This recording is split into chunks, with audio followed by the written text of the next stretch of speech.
Everyone wants it, dreams of it, schemes for it. A lot of people have dreams of unlimited wealth. You can just print as much money as you need. To feed the frenzy, the U.S. government is making it. We use tons of paper, tons of ink a day. Counterfeiters are faking it. We have a problem that is worldwide, it's global. And thieves are taking it. There was an employee who had an artificial leg, and over a period of time would place gold bars in the leg and walk out with them. Uncover the need and greed for green.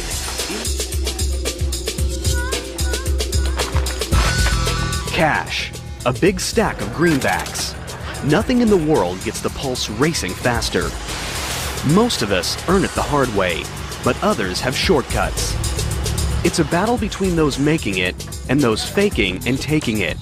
And ground zero in this currency combat is the U.S. Mint and the Bureau of Engraving and Printing.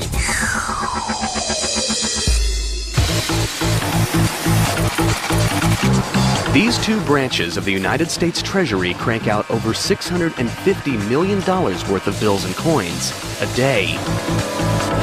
Combined, these mega money factories employ over 5,000 people and cover millions of square feet, and security is state-of-the-art.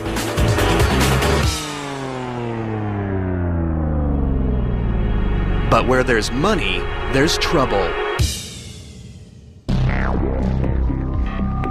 And some just can't resist the temptation to get rich quick. One man dreamed up a scheme so outrageous it would go down as one of the biggest, boldest counterfeiting operations in United States history. His name, Wayne Victor Dennis. His goal, to become a multimillionaire, literally overnight. Now, he's about to reveal his secrets on camera for the first time ever. Well, counterfeiting has always been kind of a dream way in the back of my mind. I think a lot of people have dreams of unlimited wealth, where you can just print as much money as you need. 1991, Wayne Victor Dennis sets his plan in motion. The first step? It takes money to make money. So Dennis empties his savings accounts and borrows whatever he doesn't have to pull together his target budget of $50,000. Next, he contemplates what denomination to counterfeit. I chose $20 bills because hundreds get scrutinized too easy. 20s, I know that people just accept them like they're nothing. They'll just take them and throw them in their cash register drawer. First, Dennis needs a place to print the counterfeit bills. He rents a house from his uncle in South Florida. He soundproofs a secret room, then moves in a 750-pound offset press that he picked up from a printing supply house. It's a machine he knows nothing about, but that's not going to stop him now. What was supposed to be a 2-year vocational school, I taught myself in 2 weeks through experimentation. Dennis now begins the plate making. Using a stationary camera, he photographs 4 brand new $20 bills. It's at this stage when Dennis knows he's crossed the point of no return.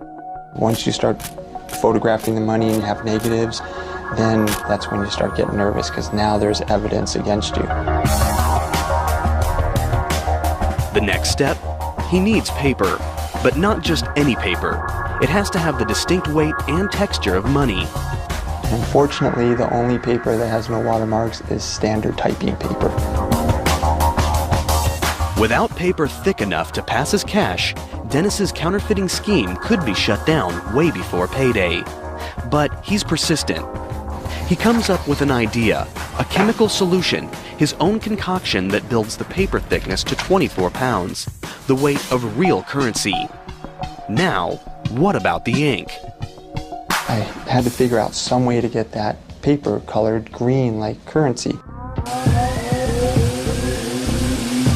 But the color of money isn't easy. The wrong shade, glamour. Dennis is determined, though, to get it right. He takes his biggest risk yet. He actually cuts off the corner of a real bill and sends the tiny sample to an ink manufacturer. A bold move that could be his biggest mistake. And I figured Secret Service would be knocking on my door right shortly thereafter. Days go by. Dennis's mind races with fear. Will the ink or the feds arrive at his doorstep? To his relief, it's the ink in the perfect shade of green. Dennis is ready to roll. The toughest part, getting the paper to look and feel real, was accomplished, and I was very excited, and I just felt I was rich. But surprisingly, not every greenback off the press is a masterpiece.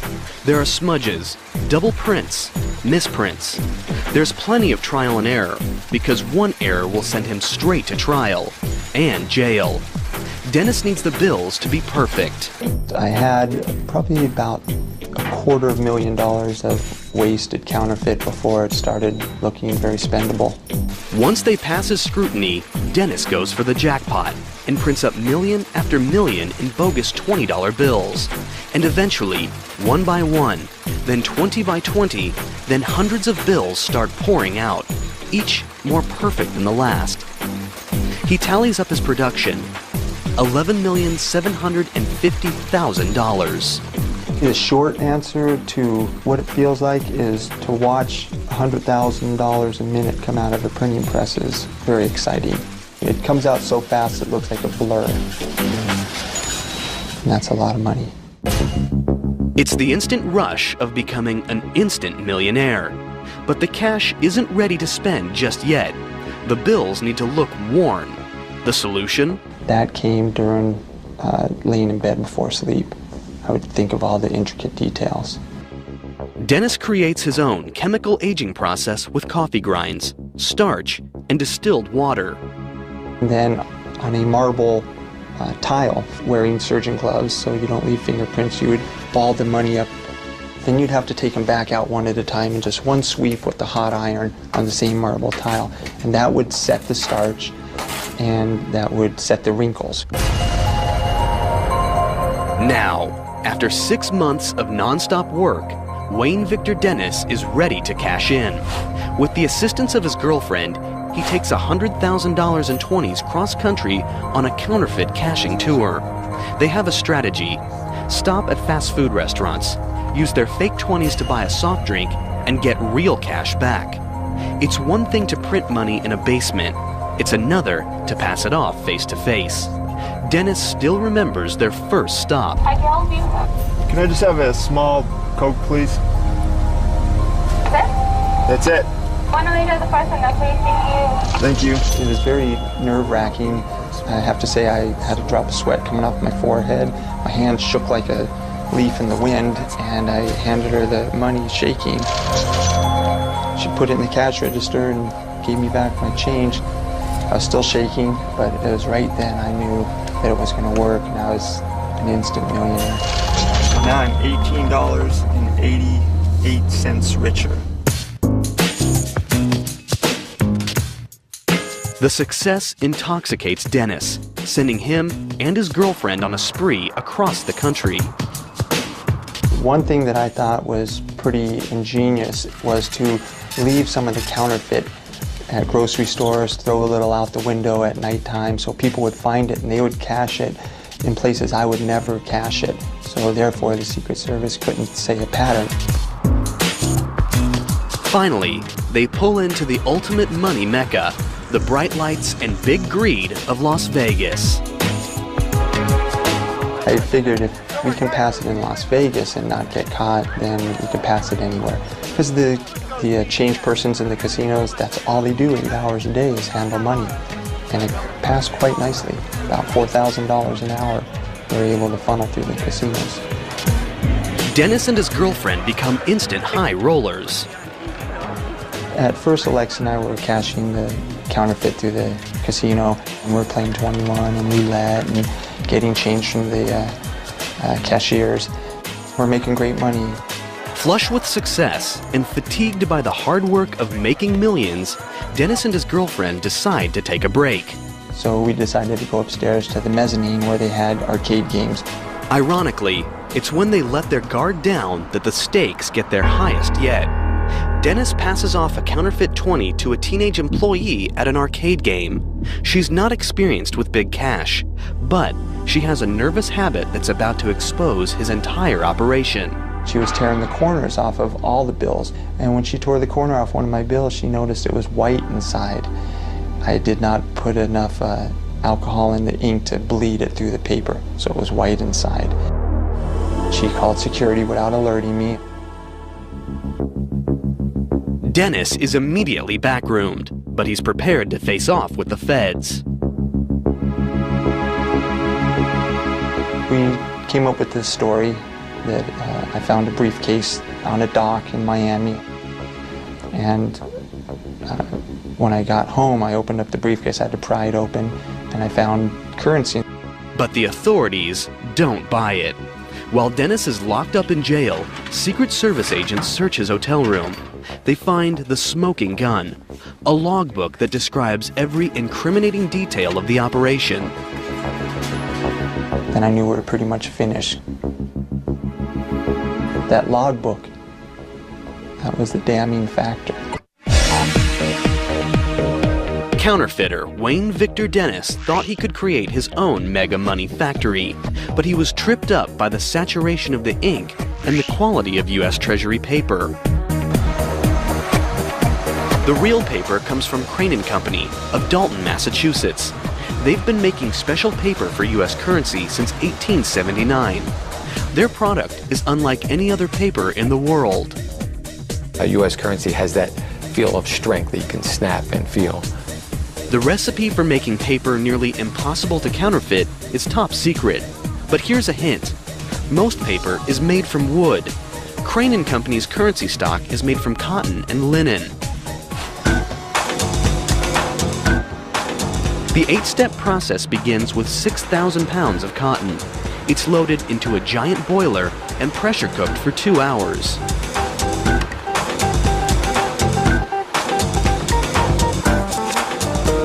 Next, this mess is dumped into a massive tub the size of a swimming pool, where it's cleaned and bleached.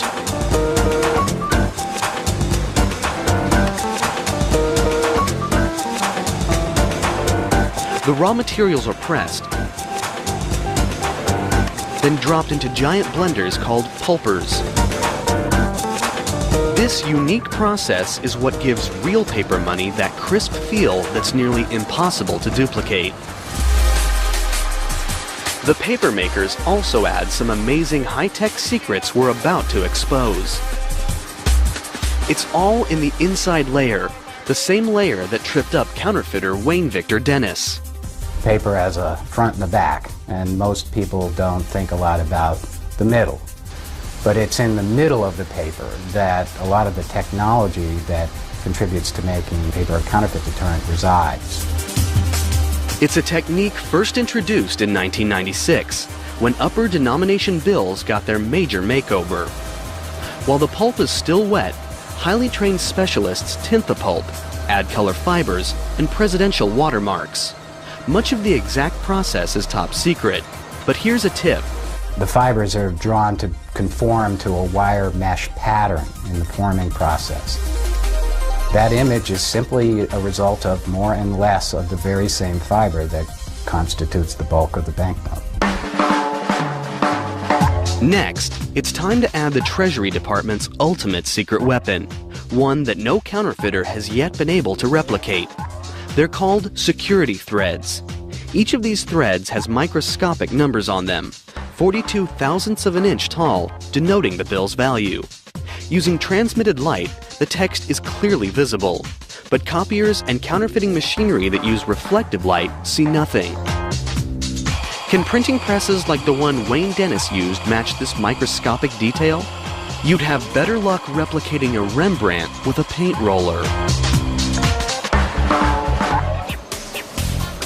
The high-tech paper's now ready for drying. Using furnace-like heat, the paper presses move with precision to squeeze out any moisture and create rolls that are 8 feet wide and weigh more than 4 tons. Since the watermarks and security threads are embedded inside the paper, each giant roll is made for just one denomination. This giant tube looks more like bulky insulation than a big bankroll. But think again. You're looking at $3.5 billion worth of $100 bills in the making. It would be very difficult to counterfeit this. He did a great job in redesigning what the federal government did. This paper is transforming into some serious cash. It's the stage where stakes and security skyrocket. Wayne Victor Dennis made nearly $12 million of fake bills by cranking them out on a standard printing press. But the real deal? It all happens here in Washington, D.C. at the Bureau of Engraving and Printing's huge money factory. Every step along the way is designed to stop counterfeiters in their tracks. They occupy acres and acres of space, hundreds of thousands of square feet. It's a major operation. Inside, thousands of employees are involved in the money-making process, 24 hours a day, 5 days a week. And security? It's round the clock and never blinks, because working with money can be very tempting.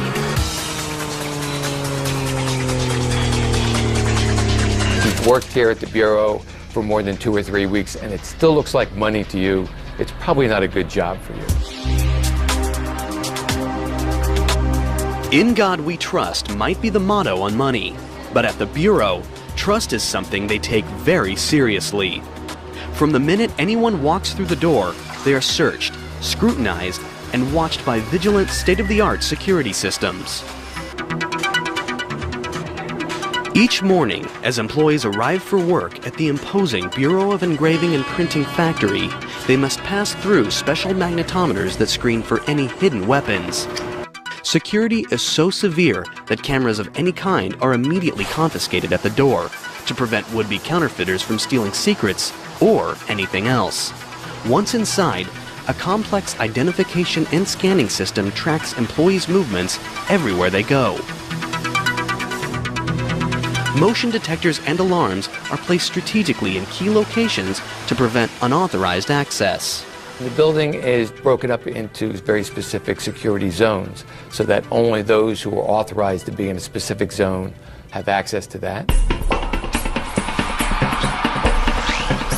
For extra security, many employees work behind steel cages where they are monitored by cameras. We have one of the largest closed-circuit TV systems in the world. With employees under non-stop surveillance, the Bureau now focuses on their biggest task, thwarting counterfeiters. The high-tech paper is just the beginning. There are 6 steps in engraving and printing, and each one makes the bills harder to copy. It begins with a simple piece of steel that is transformed into a remarkable engraving. It's an old-world craft that takes talent, patience, and experience. All of the Bureau's engravers go through a 10-year apprenticeship, and their final product can take hundreds of hours to complete. For counterfeiters who want to get rich quick, there are no shortcuts. Oh, it takes a very special person to be an engraver, I think. It would drive most people mad, sitting here hovering 3 inches above a piece of steel, just making one tiny little dot at a time. And what are the images? There are presidential portraits, but there also have been some unusual and perhaps unexpected images.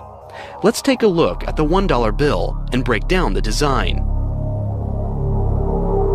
There's the famous pyramid with the eye. It's a Masonic symbol. Many founding fathers were Masons. The pyramid's unfinished, which represents the nation in its early stages. And the eye? For the Masons, this refers to the all-seeing eye of God. And what about the dollar sign itself? This symbol has been linked to everything from the serpent cross to the astrological symbol for the planet Mercury. And the eagle?